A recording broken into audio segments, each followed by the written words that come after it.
Bienvenue à vous, chers téléspectateurs de la chaîne Al-Mustakbal en direct. Je suis votre journaliste habituel, Asiba. Je vous accompagnerai aujourd'hui dans le 5e épisode de mon livre « La démocratie perdue, de la légitimité électorale à la marginalisation de la participation », où nous aborderons la deuxième introduction. La pensée philosophique à l'époque des Lumières, du contrat social à la séparation des pouvoirs. Le siècle des Lumières constitue un moment décisif dans la formation du concept moderne de la démocratie.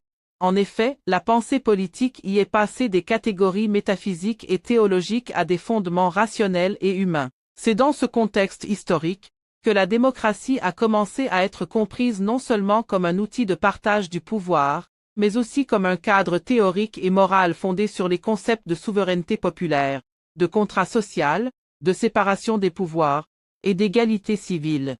Des philosophes des Lumières comme John Locke et Montesquieu, ainsi que Jean-Jacques Rousseau, ont proposé des thèses qui ont bouleversé les fondements de la pensée politique traditionnelle et ont jeté les bases théoriques de l'État démocratique moderne.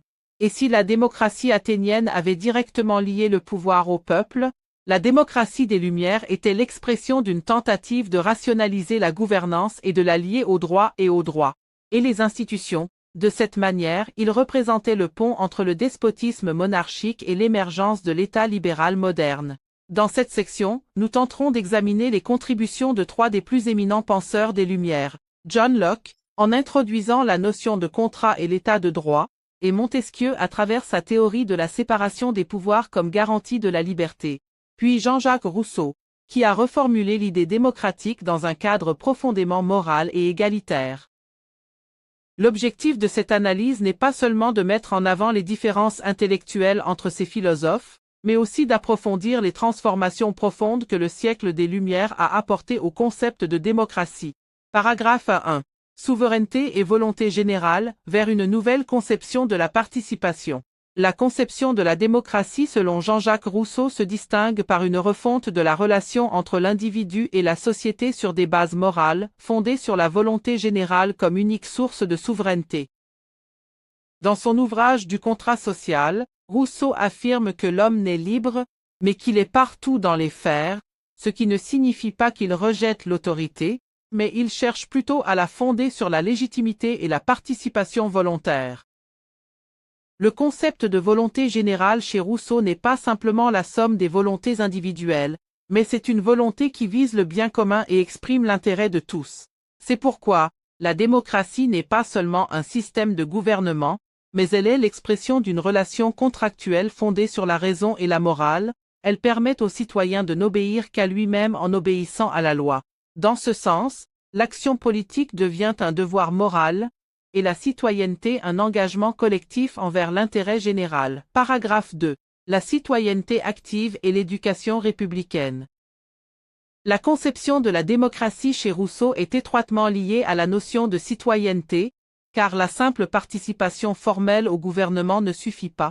Au contraire, le citoyen doit être un acteur moral qui participe en toute conscience et responsabilité. C'est ce qui pousse Rousseau à insister sur la nécessité de l'éducation politique, comme il l'expose dans son livre Émile ou de l'éducation, où il considère que la démocratie ne peut exister sans des citoyens instruits et éduqués à l'amour de la patrie et du bien commun. Rousseau estimait que l'éducation du citoyen était tout aussi importante que la conception des institutions. En l'absence d'une éducation républicaine, la démocratie peut devenir un instrument au service des intérêts particuliers. C'est pourquoi la liberté politique ne peut exister que lorsque les individus parviennent à dépasser leur égoïsme et à s'engager dans l'espace public en tant qu'êtres responsables. Ainsi, chez Rousseau, la démocratie devient avant tout un projet moral et éducatif. Troisième paragraphe. Critique de la représentativité et appel à la démocratie directe. Rousseau a exprimé un refus clair de l'idée de la représentation politique, considérant que la souveraineté n'est pas délégable. Pour lui, la représentativité contredit l'esprit du contrat social car elle exclut les citoyens de l'action politique directe et les transforme en spectateurs des affaires publiques.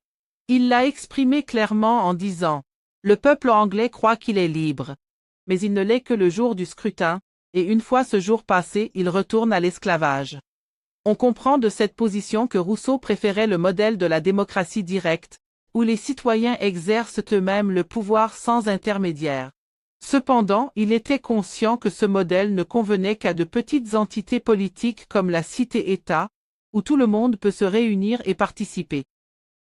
C'est pourquoi, sa contribution essentielle réside dans le lien qu'il établit entre la démocratie, la morale et la souveraineté populaire, et non dans la présentation d'un modèle institutionnel prêt à l'emploi. Paragraphe 4.